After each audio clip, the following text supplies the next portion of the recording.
আমি দেখলাম আমাকেই গুলি করুক, আমি এসছি ওই জন্যে। আমাকে নিয়ে যখন সমস্যা আমাকেই গুলি করুক, তাই জন্য যারা মস্তান তাদের পাড়াতে এসেছিলাম, তাদের বাড়ির কাছে এসেছিলাম যে আমাকেই গুলি করুক তারা। অধীর চৌধুরীকে নিয়ে সবাই ব্যস্ত হয়ে পড়েছিলেন, বিশেষ করে বিরোধীরা। অনেক ব্যবধানে জেতা একজন 25 বছরের এমপি, তাকে এরকম ভাবে অসহায় অবস্থায় আমরা দেখতে চাই না। এবং ইরফান পাঠানের মতন অন্য স্টেটের লোককে উড়িয়ে এনে জিতিয়ে দেওয়া হবে, জো জিতা ওই সিকান্দার। সুতরাং আপনার পারিবারিক ব্যাপারটাকেও তৃণমূল কিন্তু ডিস্টার্ব করেছিল, যেমন দীপা দাসমুন্সিকে নানান রকম ভাবে ডিস্টার্ব করা ছিল, তারই দেবরকে তৃণমূলে এনে দাঁড় করিয়ে দিয়ে। এসব তো করে, অনেকেই করে। যে নৃশংসভাবে হত্যা হয়েছে গাছের মধ্যে বেঁধে রেখে মানিক রায়কে, তার ফ্যামিলির সামনে তাকে যে অসহায়ভাবে খুন করা হয়েছে। রাজনীতিতে সবসময় তো নিজের ইচ্ছা মতন হয় না। এতদিন অপরাজিত ছিলাম, এখন পরাজিত। সে হারটাকে মেনে নেওয়াটা হচ্ছে রাজনীতিক ব্যক্তির একটা দায়িত্ব। আমি সেই দায়িত্ব পালন করে বলছি, মানুষ যা করেছে ঠিক করেছে, আমি হেরেছি। এই যে আপনার হয়ে ওঠা অধীর বাবু, আপনার কি ভোটের দরকার আছে? একটা প্ল্যাটফর্ম নিজেই হয়ে বসে আছে। মুখর বাংলাতে ইন্দ্রাণী, নতুন ঠিকানায় আপনাদের সঙ্গে নিয়ে আমি চলছি।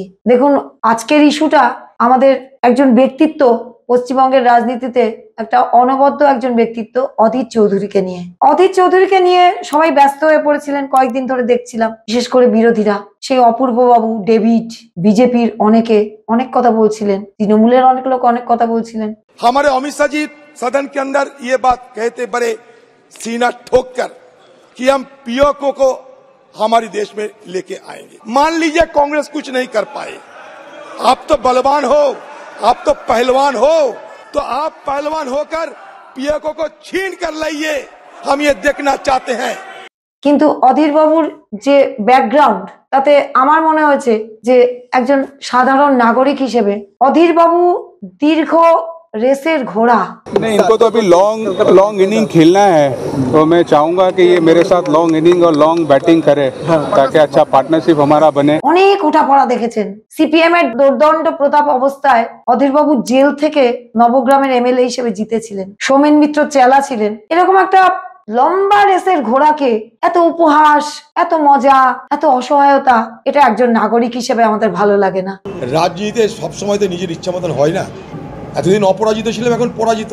সেই হারটাকে মেনে নেওয়াটা হচ্ছে রাজনীতিক ব্যক্তির একটা দায়িত্ব। আমি সেই দায়িত্ব পালন করে বলছি, মানুষ যা করেছে ঠিক করেছে, আমি হেরেছি। অধীর বাবু নিজেই একটা প্রতিষ্ঠান, অন্তত পশ্চিমবঙ্গে তো বটেই। কারণ কংগ্রেস ধরুন অনেক বছর পাওয়ারে নেই, অনেক বছর। সোমেন মিত্র তার তৃণমূলের বর্ষতা স্বীকার করে ফিরে যাওয়া, অসুস্থতা, কংগ্রেসের কিছুই তো পড়েছিল না, ছিলেন তো শুধু অধীর বাবুই। তৃণমূল আসার পর থেকে মানে সিপিএম বিরোধিতায় কংগ্রেস এক অধীর বাবু, আর তৃণমূল মানে কংগ্রেস থেকে জন্ম নেওয়া যে আলাদা তৃণমূল, তার সত্তা, এবং সেখান থেকে মমতা ব্যানার্জির পাওয়ারে আসা, সেই যে সেখান থেকে যে অধীর বাবুর বিরোধিতা, সেই বিরোধিতার মধ্যে অনেক প্যাশন ছিল, অনেক বুদ্ধিমত্তা ছিল, অনেক কিছু ছিল।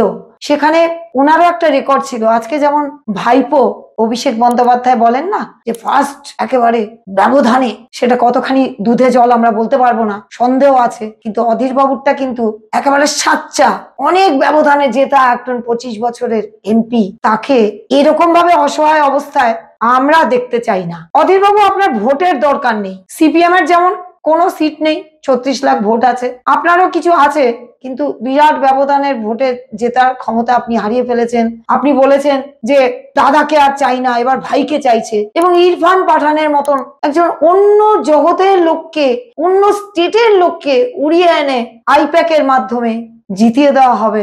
জেতা তো জেতা, জো জিতা ওই সিকান্দার। কিন্তু আপনার কি জেতার কোনো দরকার আছে অধীর বাবু?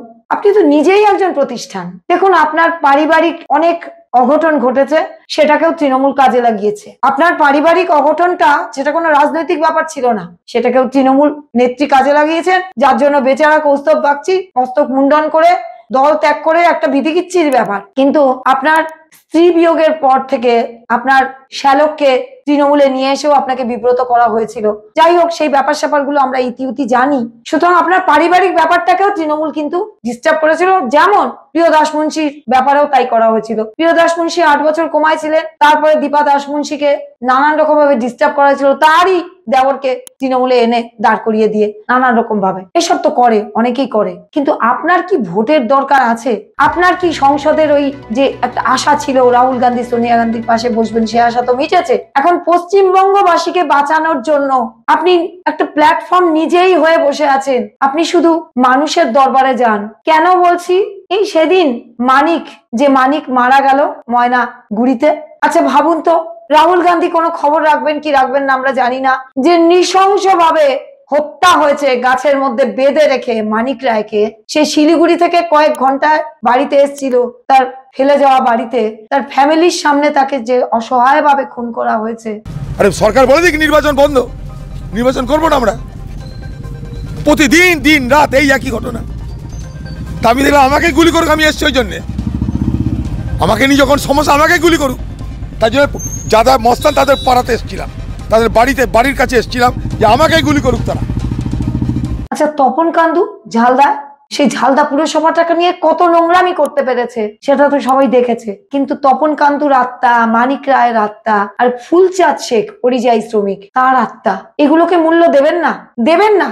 যদি নাই দেবেন তাহলে এই যে আপনার হয়ে ওঠা অধীর বাবু, একেবারে যুব নেতা থেকে আজকের এই একটা পরিণত অবস্থায় আপনি এসছেন, আপনি নিজেই একটা ইনস্টিটিউশন। আপনি কোন জোটে থাকবেন, কোন প্ল্যাটফর্মে থাকবেন এটা ম্যাটার করে না, ম্যাটার করেন না আপনি কোন ব্যানারে থাকবেন, কোন পতাকায় থাকবেন। অধীর বাবু আপনি নিজেই একটা আকর গ্রন্থের মতন হয়ে গেছেন আমাদের বিরোধী স্বরের জন্য।